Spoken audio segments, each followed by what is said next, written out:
Good afternoon, and thank you for joining us for today's webinar, A Pilot's Guide to Handheld Radios.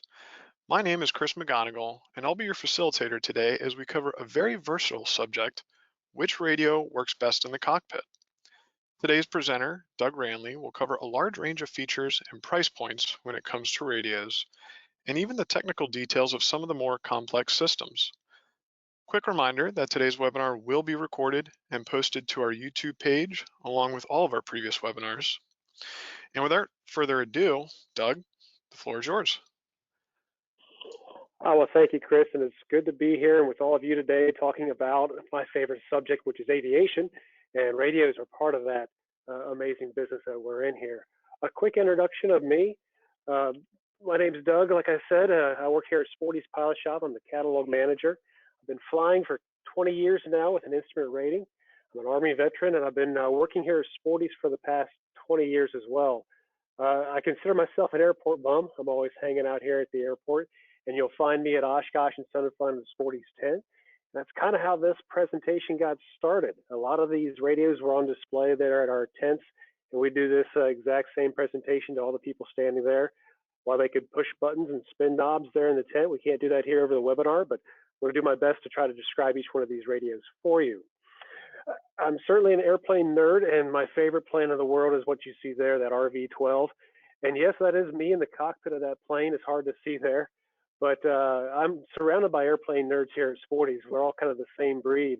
And if you look closely, I'm holding up a phone to take a picture. What I'm taking a picture of is this picture you see in the background. We try to get that Citabria lined up with the sun, so it made it look like the sun was eating that airplane, and it worked out just fine. But lots of airplane nerds here at Sporty's because we're located right on the airport here at India 69 in Southwest Ohio.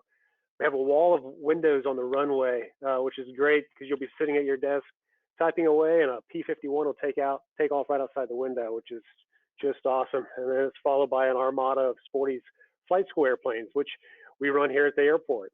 Both Part 61 and 141, and the 141 school is the University of Cincinnati's professional pilot program. We got a whole slew of customer service staff here that average over 15 years of experience, and many of those guys are pilots. So let's jump into what exactly we're going to cover today. I always like to give people an outline or overview of what we're going to hit. And there's 5 things I'm going to hit, mainly because I have 5 fingers and my other hand is busy drinking water. But key terms are going to be first. We're going to answer the number one question we get at Oshkosh. It's ton of fun. Everyone asks this over and over again. We're going to ask what to look for when we're purchasing a handheld radio. Talk about the big 3 brands in aviation, and then I'm going to offer you some real-world tips and advice that we've learned here over the last 20 years at Sporty's. One of my themes for this presentation is there's a radio for every mission. And some people ask me, hey, what's the best radio out there? And that really is a trick question, because the one that fits my mission might not fit your mission. I think the RV-12 is the perfect plane for everybody, right? Well, it is perfect for 2 people going to eat breakfast at a neighboring airport, but it doesn't get a family of 6 to the islands for a vacation. Similar, the radios we're talking about today have really perfect missions for each one of them, and we're going to talk about those. To start out with, aviation has its own language, so we're going to talk about the key terms associated with radios. Transceiver is a term that is thrown out there all the time for radios nowadays, and it simply means a radio that can both receive and transmit. If you hit the rewind button for about 15, 20 years, you'll find there's a lot of radios that were just receiver scanners. As technology has advanced, most of these radios have kind of gone by the wayside in favor of radios that can do both. For this presentation, we're only going to focus on transceivers, both receivers and transmitters. VHF is short for very high frequency, and that is the band that you're going to find the airband spectrum. So VHF is defined as 30 megahertz up to 300 megahertz, and the airband is specifically around 108 to 137. You'll notice that all airband radios are VHF radios. However, the vice versa is not true. Not all VHF radios are airband radios. UHF is short for ultra high frequency. In addition to be a really funny movie, It's defined as the spectrum that's right above VHF, and that starts at 300 megahertz and goes all the way up to 3 gigahertz.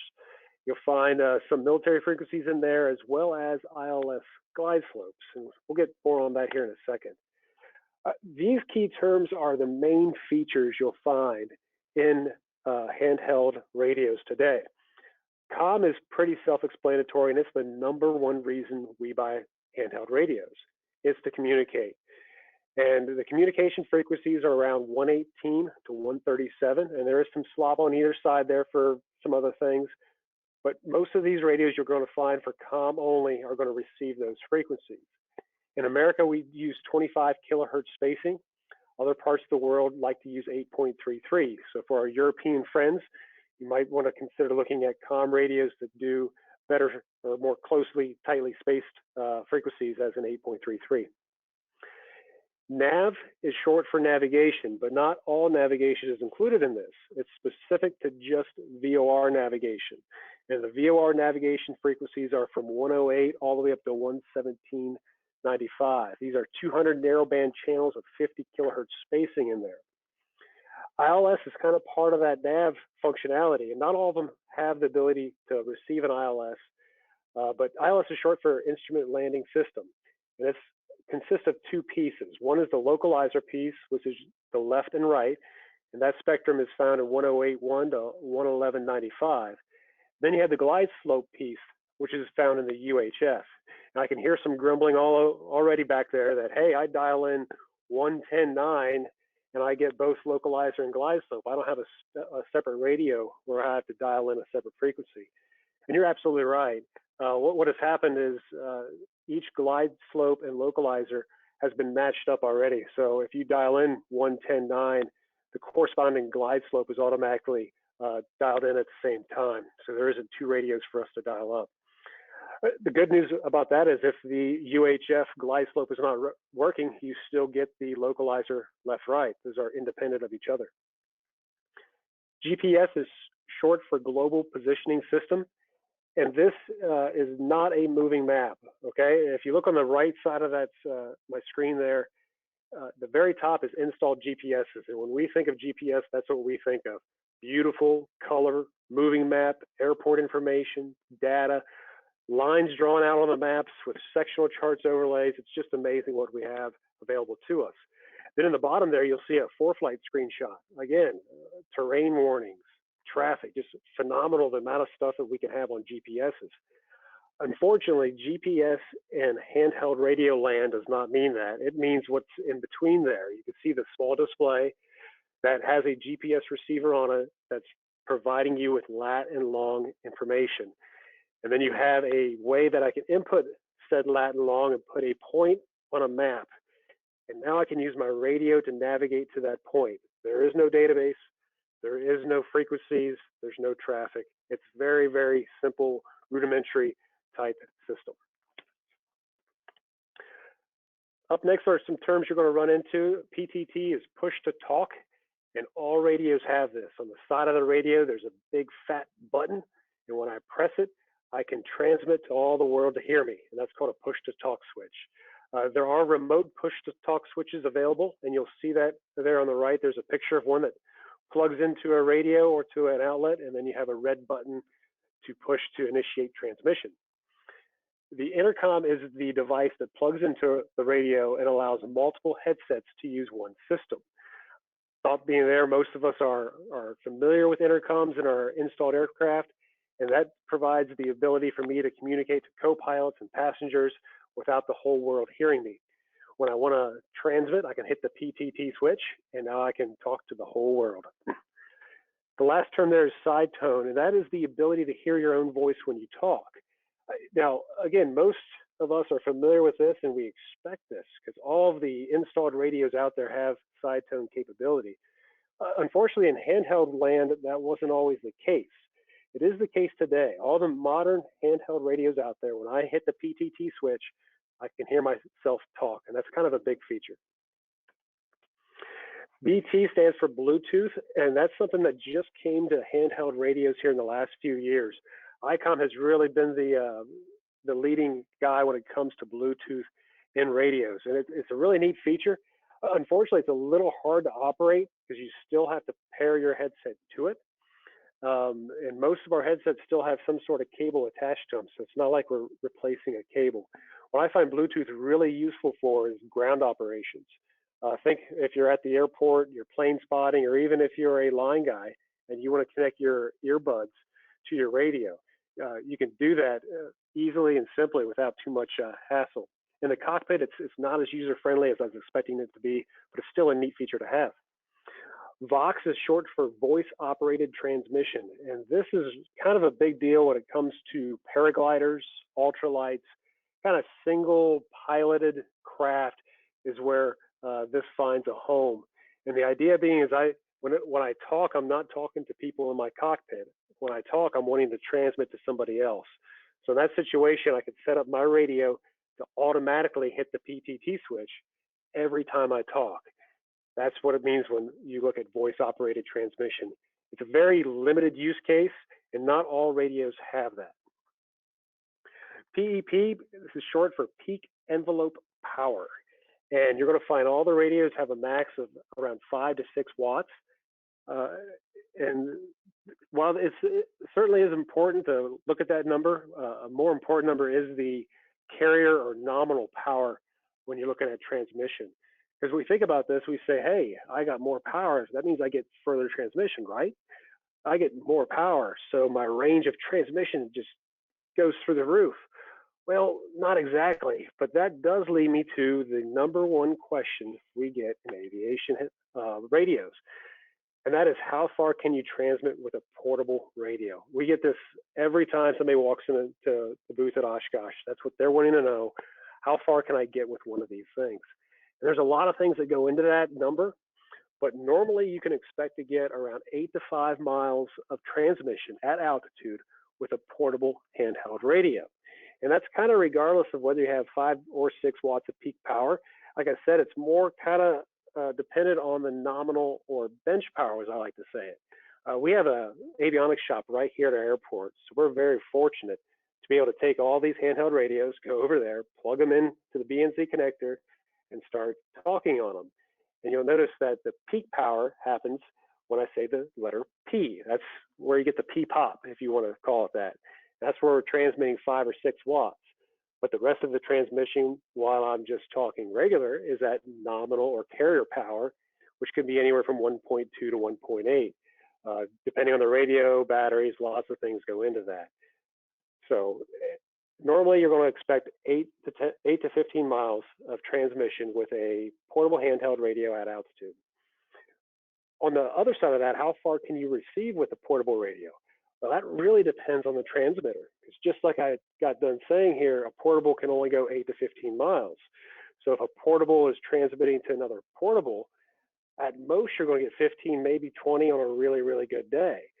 But if you're listening to a Gulfstream who's equipped to transmit while flying over the North Atlantic, his radio is a bit more powerful than your little 5-watt portable.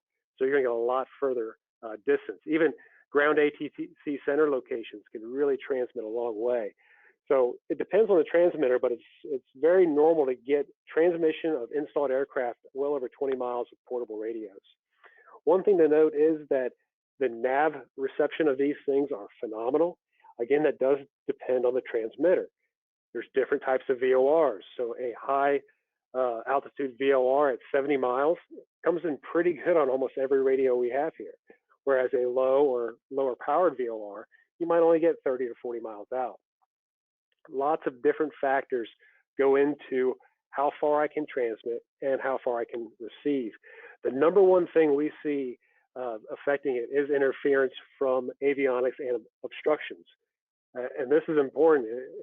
Getting the right location for that antenna is really, really important. How much stuff am I having to transmit through before it gets to its final location is very important. The other thing that plays into this is humidity and temperature. And I'm not a scientist or meteorologist when it comes to this, but the very basic aspect is that the more moisture content you have in the air, the more obstructions you have in the air. So when I hit the transmit, my transmission goes through the air and hits those little droplets of water and is reflected and bounced off. So we find that on hot days with high humidity here in southern Ohio, we get less transmit range versus a cold winter day in December with no humidity. So lower humidity, lower temperature normally makes for better range on transmissions. Well, if that's the case, then how can I maximize my range? If I want to transmit the furthest with my handheld portable, the most important thing is location, location, location. If I'm holding my portable radio directly in front of my face, but on the other side of that is a stack of avionics, followed by an engine, followed by this little spinny thing keeping me in the air, there's lots of things that transmission has to go through to reach the destination that I'm going towards 10 miles away. If I can get that antenna up higher, if I could plug into an external ship antenna, whatever I can do to get a better location for the antenna is going to dramatically improve my range. Power is important because, of course, the more power I give it, the more further I can transmit, right? Well, as long as you're affecting the nominal or bench or carrier power, yes, you can certainly get a little bit further with more power.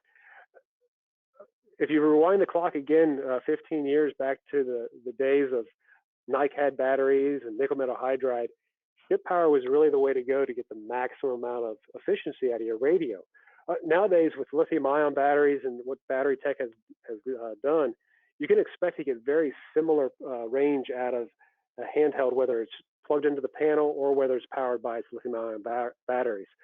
One thing to note is the alkaline battery option for a lot of these radios. It's a great option. It's going to give you a lot of power to transmit.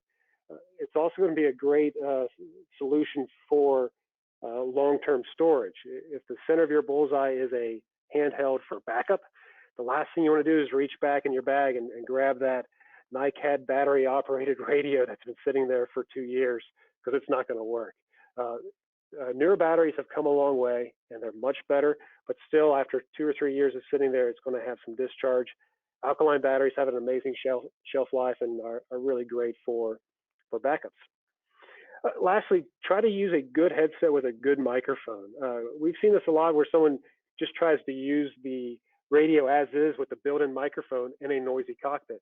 There's a lot of things going on in that cockpit, from engine noise to wind noise to all sorts of stuff. So having a headset on, maybe using the appropriate adapter if needed, you're going to have a better microphone to use.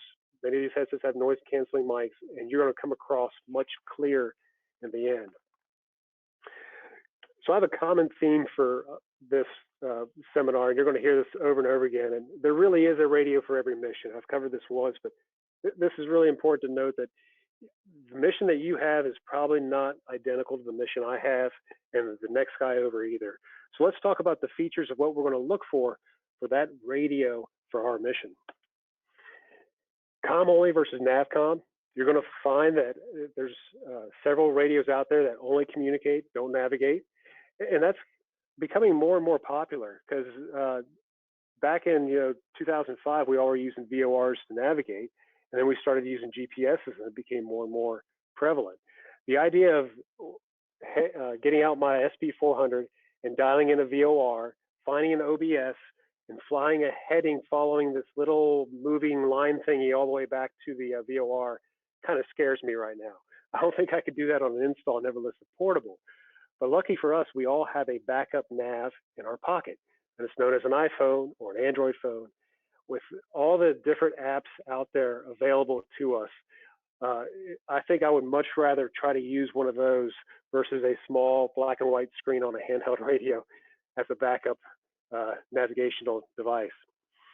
ILSs are found on many of these radios now, but keep in mind not all ILSs are the same. Some have just localizer left and right, and some incorporate the glide slope up and down.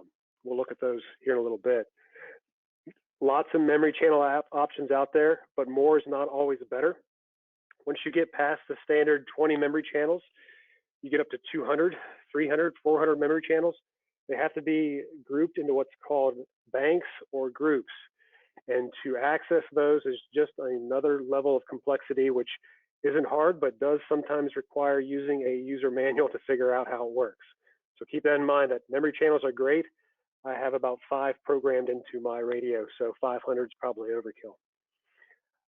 Battery type, we went over just a little bit there that rechargeable is great for high use situations, but for backup, alkalines are pretty nice to have.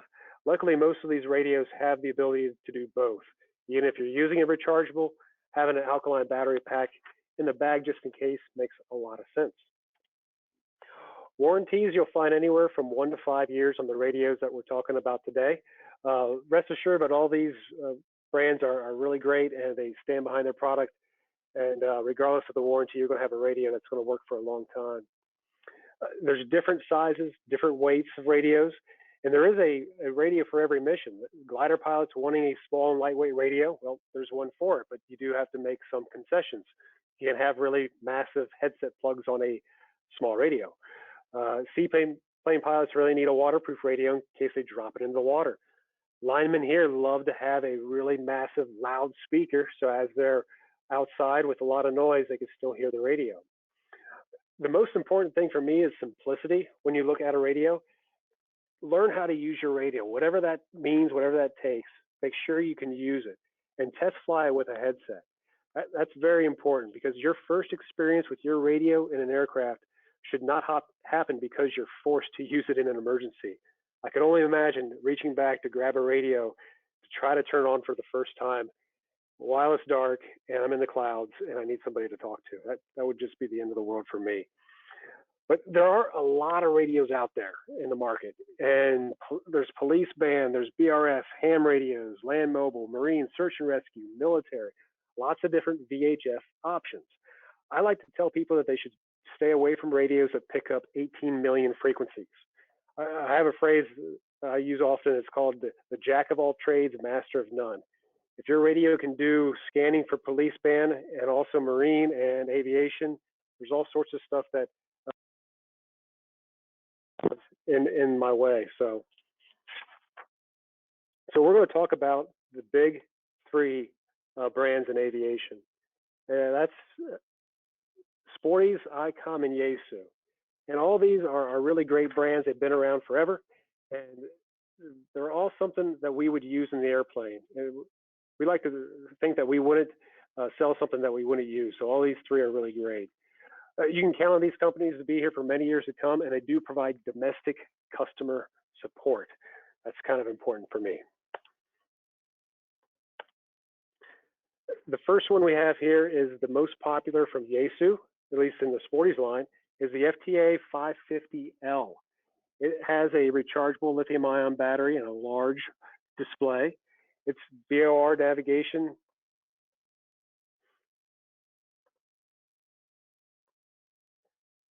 And no weather with a loudspeaker. There's a water protection rating on this thing, so if you drop it in the water, it's going to be just fine. There are 200 memory channels. It does require groups to use. You can name these channels with characters, which is kind of neat. So I can put 122975 in and have India 69 CTAF right next to it. So that's kind of cool. There's a backlit keypad and display with a dimmer on it. And this radio comes with all the accessories you need, from headset adapters to charging cradles to alkaline battery trays. It's all in the box. And the neat thing about this radio system is it has a lot of options. So there's different variations. The most popular is the 550L that includes all the accessories. It's just under 300 bucks. But you can save almost 90 bucks if you go for the AA version of this radio. So they take out the lithium-ion battery and all the charging accessories associated with that battery, and you can save a lot of money. In the terms of full-feature NavCom, that's going to be the least expensive full-feature NavCom on the market today. They have a COM-only version of this, which I think is really neat, at $250. It's called the FTA 450. And then they have a premium version, which is the FTA 750, which goes up in price. But then it includes that GPS that we were talking about earlier, as well as full ILS capabilities. Now, if you look at the box of the 550L, it'll say ILS, and then in parentheses, localizer only. It won't give you the glide slope. If you want the up and down, you have to go for the 750L. The other radio that Yaesu offers currently in the aviation line is the 250L. This is a small little guy. It's the smallest one that we sell. It has a rechargeable lithium-ion battery, and I don't believe there's an alkaline battery case available for it because this is so small. It has a whole bunch of memory channels and a backlit keypad and display with dimmer. It does have all the accessories you need: headset adapters, belt clips, antennas. Some of the pros and cons when I look at the Yaesu brand, there are a lot of options in Yaesu. You almost find something for every single pilot out there. You do get a lot of the accessories. They're big in ham radios, and you can tell that from their longevity of how they go about their programming. So they're definitely big in that industry. Some of the cons, especially in the 550, one of my pet peeves, especially standing around the table at Oshkosh, every time you turn that radio on, there's a waiver, and you have to agree to the waiver every single time. It's a small thing, but it drives me nuts, especially at the booth there in Oshkosh. The programming is a little bit more complex than most of the other radios out there. The 550 isn't bad because it has a big screen and it helps when it comes time to program stuff. The 250L is pretty complicated, and not using the user manual would be next to impossible, I think. You have to use the user manual to figure out how to program that one. But they do have a very large user manual, so if you like reading, it's definitely a page turner. Both of these, all the Yaesu line of radios have a screw-in headset adapter, and that's one of the features I really don't like, because the last thing you want to do is pull out a screwdriver when you have to plug in your headset to the radio. They are kind of thumb screws, and hopefully you can get those in and out without an issue. But the use of a headset with one of these radios is kind of less than ideal. The squelch control is a little odd as well, because they do have a dedicated button or menu item for squelch, whereas most radios might have a turn dial or some buttons up down where you can adjust the squelch. Yaesu kind of makes you hit a button first to go into squelch mode, and then adjust the squelch from there. So it's a little odd. It just adds another layer of complexity when you're trying to use the radio. Icom radios, their flagship, the A25N. This is at the top end of the spectrum when it comes to pricing and battery. It's a great unit. It comes with a lithium-ion battery. It also has the alkaline battery tray with it. It's a full-featured NavCom with VOR, CDI display. Has a bunch of memory channels. It is a little easier to program than the Yaesu, I think. The big feature here from Icom is Bluetooth capability. As I mentioned before, they were the first to do it, and it's really great for on the ground. It might be a little bit harder to use in the air, but make sure you become familiar with it if you're going to use that as the connection mechanism to your headset. They do offer the highest transmit PEP power at 6 watts. They have a built-in battery meter, which is kind of neat because it'll tell you not only how much battery is left in the lithium-ion battery, but how many times has it been cycled through, how many charges, how much more life do you have left in that battery. So they have some smart battery management capability there. It does come with all the accessories you need: headset adapters, rechargeable battery packs, and there's a COM-only version of this if you want to save $50. In addition to not having the navigational frequencies on the COM model, they also took off the Bluetooth though. So Bluetooth is important. You got to step up to the nav. Icom has a smaller brother. It's called the A16B, and it has a massive 17-hour lithium-ion battery on the back, which makes it a favorite for ground personnel. There's 200 memory channels. Again, that's done via groups and banks. You can name the channels as well, just like the Yaesu. It's a little bit easier for naming, but it still takes some reading of the manual if you want to get to that spot. Backlit LCD screen is great for nighttime ops. There's a rugged water-resistant construction in the carrying case, and it's not as big as the A25, but it's also not as small as the 250L from Yaesu. It does have the same transmit power as its bigger brother of 6 watts. It includes all the accessories minus the headset adapter, and Icom's response to that was, hey, this is Bluetooth. Now you can Bluetooth your headset to the unit. Well, you certainly can. Ideally, a lot of people still like using that adapter. And unfortunately for this one, it is quite expensive. It's almost $100 for that headset adapter. So keep that in mind as you're looking at these. Icom makes great radios. They're really big in marine. That's where they have the bulk of their market. So if you know a boater, he's going to really talk great about Icom radios. They're pros. They have the most powerful peak envelope power. They have Bluetooth. But some of the things you have to kind of get over are the connection capabilities of that Bluetooth. Getting to the screen to pair your headset on the A16B did require quite a bit of digging. So keep that in mind. It is the most expensive. Their programming logic is a little bit more difficult than some of the guys out there. And definitely keep that manual handy for learning some of those more integral capabilities. The final brand we have here is the Sporty's brand, and we are Sporty's Pilot Shop, so we're definitely big fans of these. But of course, they're not perfect, so we will certainly put out the cons as well as the pros here for these guys too. The first one is the SB400, and it was our flagship many years ago. We came out with this unit. It is a full-featured NavCom, has the ILS, VOR, localizer, and it's extremely easy to use. You spin the knob on top to turn it on, big buttons for your fingers to hit, and you don't need a menu, or you don't need menus, and you don't need a user manual to figure out how to use this thing. There are only 20 memory channels, and we did that on purpose. It is extremely simple, not only to save frequencies, but also to recall those frequencies. There is a backlit screen and keypad, and there's dedicated squelch and volume knobs for precise adjustment at the very top of the radio. We think that's very key for long-term simplicity of use in these radios. Unfortunately, it doesn't come with a lot of accessories. What you see is what you get.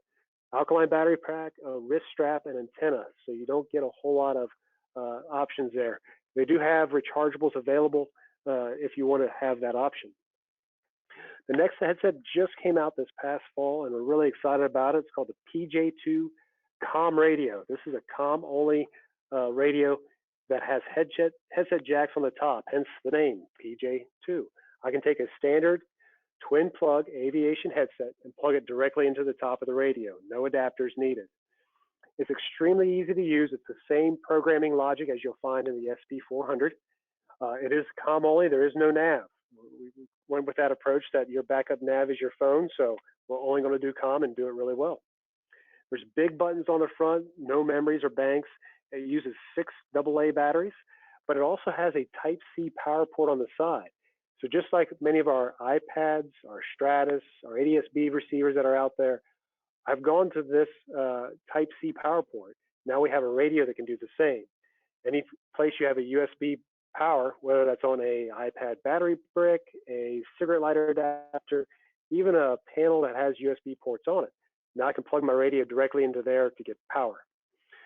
Still has that same backlit screen and keypad like the SB400 and dedicated squelch and volume knobs, again, for simplicity. It includes the battery pack, the antenna, but also a power cable and a wall adapter. Again, the Sporty's brand is not without its cons. It does have some things that are less than ideal. So the pros are, we think it's certainly the most easiest to use. We only do aviation radios here at Sporty's. You're not going to find a marine version of this. We're pilots, not boaters. We can have alkaline batteries for all our radios. So we also have a Type-C port now for the PJ2, and that PJ2 has no adapter needed for an aviation headset, which kind of makes it the ultimate backup radio.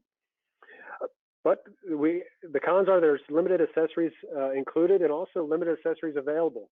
We're still working on some of those for the PJ2, but you won't find a whole lot of things there that you can buy after the fact. They're definitely larger and heavier than the other models out there.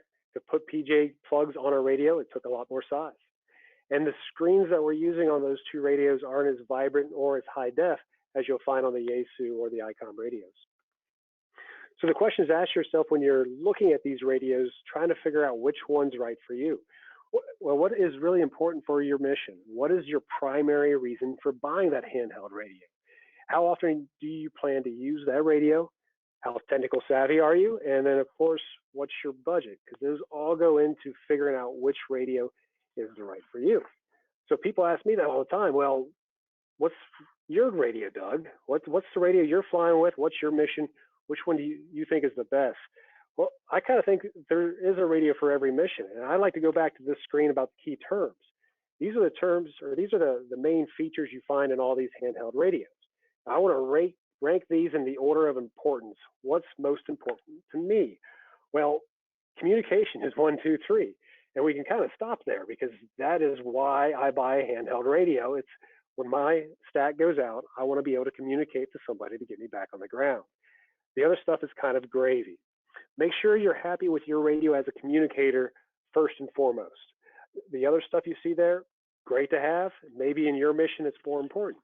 But for me, communication really is 1, 2, 3. With that in mind, I'll give you my opinions on these three brands, where they fit, what are the core missions for each one. Yaesu, again, they make amazing radios. They're feature rich. They have lots of tech. They have the most features probably of any radio we carry. But then again, who needs a timer on a handheld radio? Every little piece you put in there gets a little more complicated. I like to say, I have too many pockets on my shirt. If you cut down the number of pockets, maybe I can find all the stuff I put in them. So I'm a big fan of simplicity. But at the same time, there's guys out there that love all the stuff. And this is the technical savvy guy. This is the ham radio guy, the glider operator who wants the small, compact radio that is the least in size and weight. Oftentimes, you'll see that minivan pull up to the airport that has 4 antennas on the back and it has a ham operator's driver's license. I bet money that guy has a Yaesu radio. Those are the guys that this fits perfectly. These are great radios, but make sure you read the manual to figure out how to operate those things. Icom makes a great radio too. I really like the A16B. It's a nice comm-only radio. It does have some smaller buttons, which might make it a little harder to operate in the air. These are a little bit more on the pricey side, but the core mission here I see is the monthly user, the guy that's going to use this once a month going plane spotting, airport bums, drone pilots looking for other things out there, seaplane pilots that are going to use this around water. It is waterproof. It's a great radio. Jet guys waiting to spool up in Newark love the Icoms because they can contact the tower via it versus using the airplane battery. I'm a fan of the Icoms. I think they're a little easier to operate than Yaesu.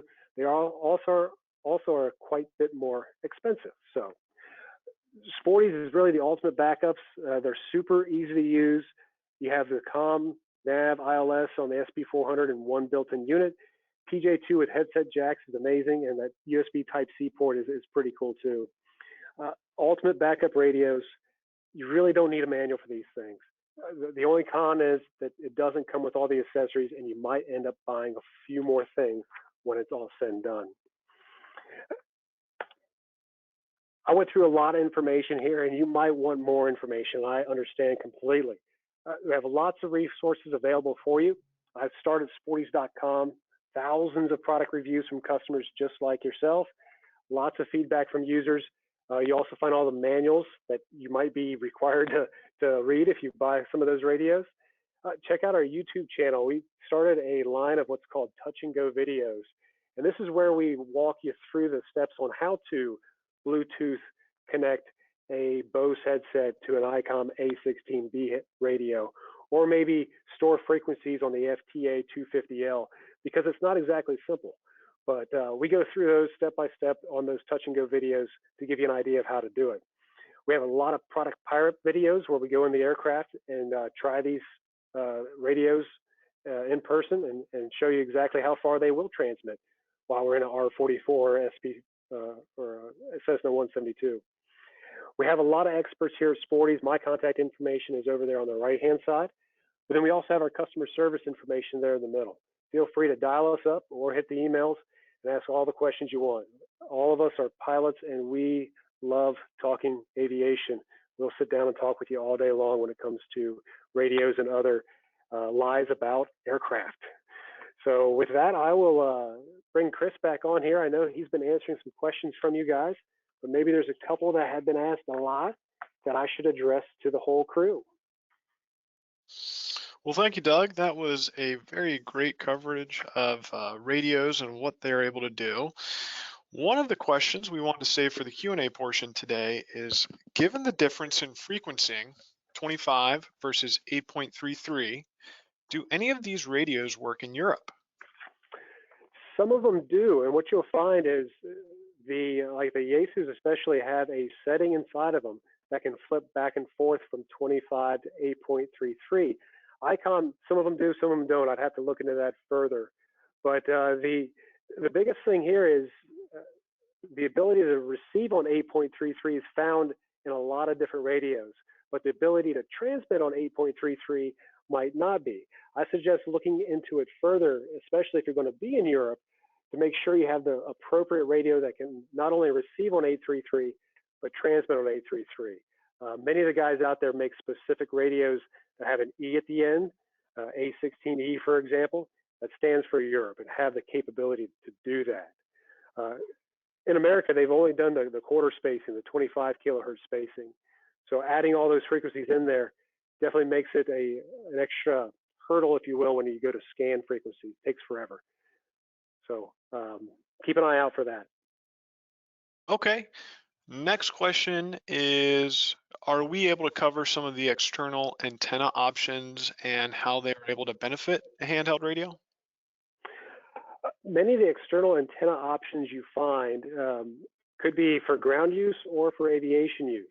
The ones for aviation use are the identical antennas you have installed on your aircraft. Sometimes you can access those antennas via an adapter that's installed in your panel. That's a little more difficult than most pilots are willing to, tackle that process. So we recommend seeing an avionics shop. If that's a feature that you really want to have, you can buy a port that goes in your panel, and now you can plug your handheld radio into the antenna that's on your aircraft, which is really cool. For ground use, there's several antennas available. The biggest limitation you're going to find when you're on the ground is the amount of obstructions you have to deal with.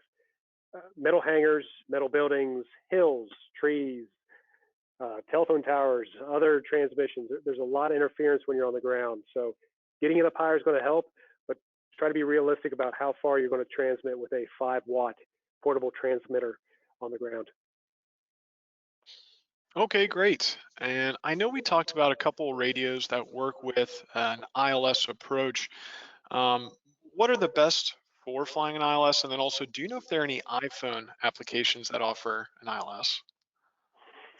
It's a great question. I know of no iPhone applications offering ILS, as in dialing in a specific ILS frequency.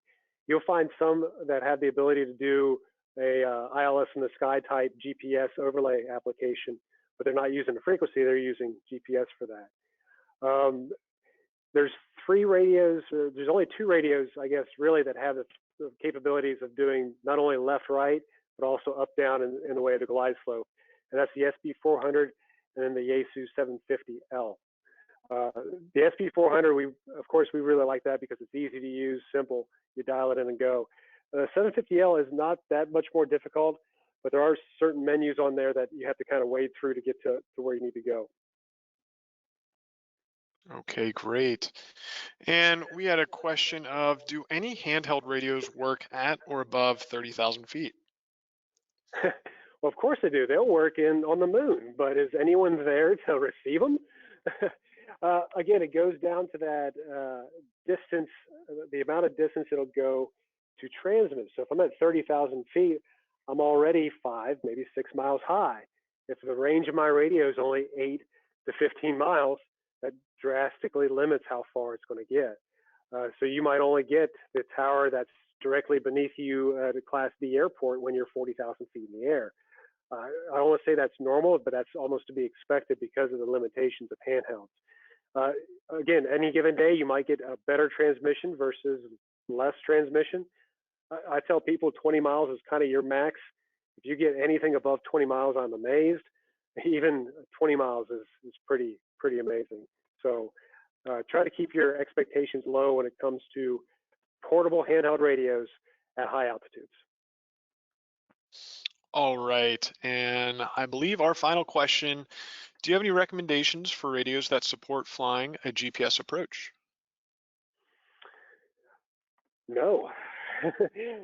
Again, GPSs and handheld radios that we're talking about today are less than ideal. If you want to do a GPS approach, you should be using an installed one first and foremost. But secondly, there's much better units out there in the realm of ADS-B receivers, ForeFlight, Garmin, WingX, iFly. There's a lot of different GPSs out there that can do GPS approaches much better and much more capable than what you're seeing here today.